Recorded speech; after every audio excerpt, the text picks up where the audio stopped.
So, kakain po tayo ngayon ng pakwan with Milo. Itatry din natin ang napanood natin. Siyempre, gumagaya-gaya tayo. Dahil curious tayo kung ano yung lasa. So, didirekta na natin. Tadaan! Lagyan natin ng Milo. Konti lang. Siyempre, isasawsaw natin siya kung ano ang lasa. Guys, ito.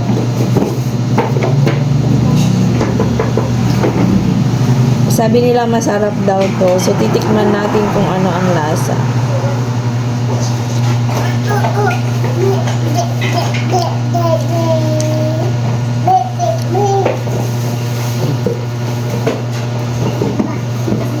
Halo-haluin lang.